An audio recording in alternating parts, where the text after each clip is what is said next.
어느 날 갑자기 당신의 핸드폰에 이런 문자가 날아온다면 기분이 어떠시겠습니까? 고객님의 퇴직연금 계좌가 위험자산 투자 한도를 초과했습니다. 내가 뭘 잘못 투자했나? 혹시 주식처럼 강제로 팔리기라도 하는 건가? 벌금을 내야 하나? 머릿속이 하얘질 겁니다. 수익이 나서 자산이 불어났을 뿐인데 왜 이런 경고를 받아야 하는 걸까요?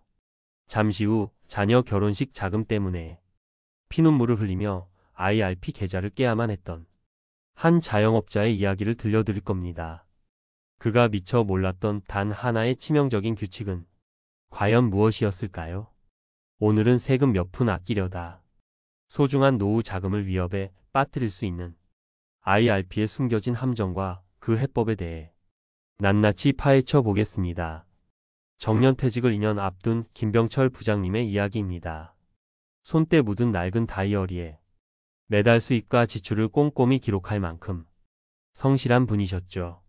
김 부장님은 IRP의 강력한 세액 공제 혜택에 끌려 해마다 꼬박꼬박 최대 한도에 가깝게 돈을 넣어왔습니다. 그는 과거 연금 저축 펀드에 투자했던 경험을 떠올리며 IRP도 비슷할 거라 막연히 생각했습니다. 그래서 평소 눈여겨보던 미국 기술주 중심의 ETF의 적립금의 70%를 과감히 투자했죠. 문제는 여기서 시작됐습니다. 최근 몇 년간 시장이 좋았던 덕분에 김 부장님의 계좌는 보기 좋게 불어났습니다. 화면에 찍힌 빨간 숫자를 볼 때마다 든든한 노후가 눈앞에 그려지는 듯 했습니다. 바로 그때 그 문자 메시지가 도착한 겁니다. 위험자산 투자 한도 초과. 김 부장님은 그제야 은행에 문의하고서야 무릎을 쳤습니다. IRP의 70% 한도는 처음 투자한 원금이 아니라 수익이 나서 불어난 평가 금액을 기준으로 계산된다는 사실을 말입니다. 최초 투자 금액은 70%였지만 수익이 나면서 전체 자산 대비 비중이 75%를 넘어버린 것이죠. 결국 김 부장님은 더 이상 유망하다고 생각한 그 기술주 ETF를 단 한 주도 추가로 살 수 없게 됐습니다. 오히려 한도를 맞추려면 지금 한창 잘 오르고 있는 효자 종목을 일부 팔아야 하는 어처구니 없는 상황에 놓인 겁니다. 그는 수익이 나서 기뻤는데 오히려 내 손발이 묶여버렸다 며 깊은 한숨을 내쉬었습니다. 여러분이라면 이 상황에서 어떤 선택을 하셨을 것 같나요? 김 부장님의 답답함이 운용의 족쇄에 관한 문제였다면 두 번째 사례는 훨씬 더 가슴 아픈 이야기입니다. 작은 인쇄소를 운영하는 이상훈 사장님. 법정 퇴직금이 없는 자영업자에게 IRP는 노란 우산 공제와 더불어 유일한 노후 버팀목이었습니다. 그 역시 IRP는 중도에 해지하면 큰 손해를 본다는 건 어렴풋이 알고 있었습니다. 하지만 설마 내 인생에 갑자기 목돈이 필요할 일이 생기겠어라고 대수롭지 않게 여겼죠. 그러던 어느 날 애지중지 키운 딸이 결혼 날짜를 잡아왔습니다. 이 사장님은 기쁜 마음에 그동안 IRP 계좌에 차곡차곡 모아둔 돈의 일부를 인출해 전셋집이라도 얻어주는데 보태주고 싶었습니다. 그는 당연히 필요한 만큼만 뺄 수 있을 거라 생각하고 은행 창구를 찾았습니다. 하지만 돌아온 은행 직원의 대답은 청천벽력이었습니다. 사장님 죄송하지만 IRP 계좌는 부분 인출이 안 됩니다. 돈이 필요하시면 계좌 전체를 해지하셔야 합니다. 연금 저축 계좌와는 다르다는 겁니다. 이 사장님은 눈앞이 캄캄해졌습니다. 결국 그는 딸의 결혼식을 위해 울며 겨자 먹기로 10년간 유지해온 IRP 계좌 전체를 해지할 수밖에 없었습니다. 그동안 연말정산 때마다 돌려받았던 세금 혜택을 고스란히 토해낸 것은 물론이고 그간의 운용 수익에 대해서도 16.5%라는 무거운 기타 소득세 폭탄을 맞았습니다. 최근 한 재무 전문가는 이렇게 경고합니다. 세금 몇 푼 아끼려다 IRP에 모든 노후 자금을 묶어두는 것은 정작 급할 때 내 돈을 쓰지 못하고 더 큰 손해를 보는 최악의 실수가 될 수 있습니다. 이 사장님은 바로 그 최악의 실수를 저지르고 만 것입니다. 자, 지금까지 우리는 김 부장님과 이 사장님의 안타까운 실수를 통해 IRP의 두 가지 무서운 함정을 들여다봤습니다. 하지만 여기서 좌절하시면 안 됩니다. 지금부터가 진짜 중요합니다. 이 함정들을 어떻게 피하고 오히려 IRP를 가장 강력한 노후 무기로 만들 수 있는지 그 비법을 알려드릴 겁니다. 우선 우리가 왜 이런 함정에 빠지는지 그 원인부터 명확히 짚어봐야 합니다.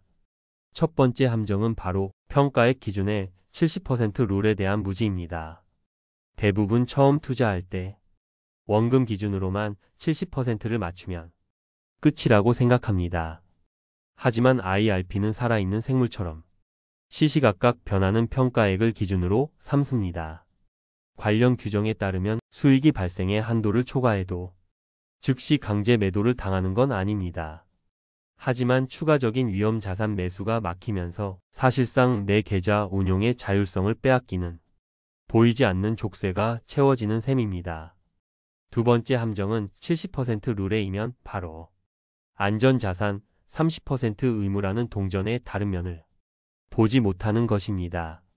한 일간지 보도에서는 이 점을 정확히 지적합니다. 위험 자산의 70%까지만 투자할 수 있다는 말은 뒤집어 말하면 내 퇴직연금의 최소 30%는 반드시 예금이나 채권 같은 안전자산으로 채워야 한다는 법적 의무라는 뜻입니다. 이는 개인연금의 다른 축인연금 저축 계좌에는 없는 IRP만의 강력한 규제입니다. 마지막 세 번째 함정은 가장 치명적인 부분 인출 불가라는 유동성 문제입니다. IRP는 국가가 세금 혜택이라는 큰 당근을 주는 대신 노후 자금으로만 사용하라는 강력한 채찍을 함께 가지고 있습니다.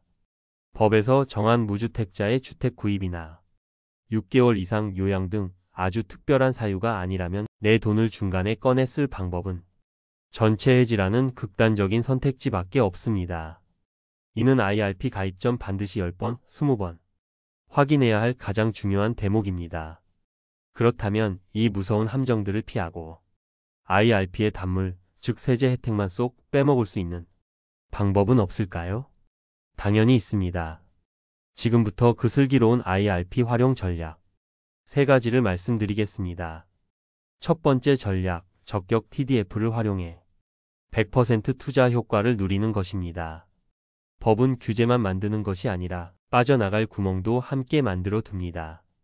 IRP의 위험자산 70% 한도 규정에도 예외가 있습니다. 대표적인 것이 바로 적격 TDF, 즉 타겟 데이트 펀드입니다. TDF는 가입자의 은퇴 시점에 맞춰 자산 비중을 알아서 조절해주는 편리한 펀드인데 특정 요건을 갖춘 적격 TDF는 위험 자산으로 분류되지 않아 IRP 계좌에서도 100%까지 투자가 가능합니다. 최근 도입된 디폴트 옵션 상품 중에도 이 한도 제한에서 자유로운 것들이 있습니다. 공격적인 투자를 원하신다면 이 예외 규정을 반드시 활용하셔야 합니다. 두 번째 전략, 안전자산 30%를 수비수가 아닌 공격수로 활용하는 것입니다. 어차피 채워야 할 30%라면 그냥 은행 예금에 넣어두고 이자 몇 푼에 만족하지 마십시오.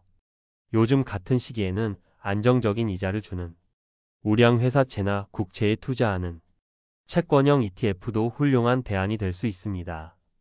혹은 꾸준한 월세를 받듯 배당을 주는 리츠 상품의 일부를 편입하는 것도 현명한 방법입니다. 안전자산 포트폴리오를 어떻게 짜느냐에 따라 전체 계좌의 수익률이 달라질 수 있습니다. 마지막 세 번째 전략, 내 돈의 흐름의 우선순위를 정하는 것입니다. 전문가들은 은퇴 준비를 위한 금융상품이 가입 순서를 정해두라고 조언합니다. 첫째가 비과세 혜택과 중도 인출이 비교적 자유로운 ISA 계좌, 둘째가 부분 인출이 가능한 연금 저축, 그리고 맨 마지막이 바로 IRP입니다.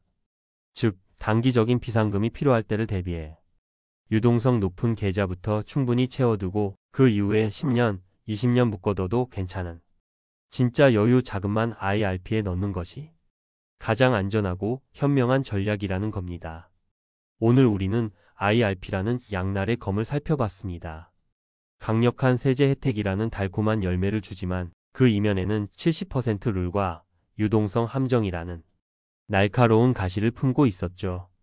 이 가시의 존재를 모르고 덥석 물었다가는 앞서 본 사례들처럼 평생 후회할 상처를 입을 수 있습니다. 하지만 오늘 우리가 나눈 이야기처럼 그 규칙을 정확히 이해하고 적격 TDF나 자금의 우선순위 설정 같은 지혜로운 전략을 활용한다면 IRP는 그 어떤 금융상품보다 든든하게 당신의 노후를 지켜줄 최고의 방패가 되어줄 겁니다. IRP는 독이 아닙니다. 제대로 알고 써야 비로소 우리 몸에 이로운 보약이 되는 것입니다. 지금 바로 당신의 IRP 계좌를 열어보십시오. 내 위험 자산 비중은 몇 %인지, 그리고 혹시 모를 비상 상황을 대비한 유동성 자금은 다른 곳에 충분히 마련되어 있는지 딱 두 가지만 점검해 보시는 겁니다. 그것이 오늘 당장 우리가 시작할 수 있는 가장 현실적이고 중요한 노후 준비의 첫걸음입니다. 오늘 이야기가 당신의 소중한 노후를 지키는 데 작은 등불이 되었기를 바랍니다. 내용이 도움이 되셨다면 주변의 소중한 분들에게도 이 영상을 공유해 주십시오. 그리고 비슷한 고민을 하고 계신다면 댓글로 여러분의 경험과 생각을 나눠주세요. 여러분의 지혜가 모여 우리 모두의 노후가 더 단단해질 수 있습니다. 구독과 좋아요를 눌러주시면 앞으로도 여러분의 편에서 더 깊이 있고 유용한 정보로 찾아뵙겠습니다.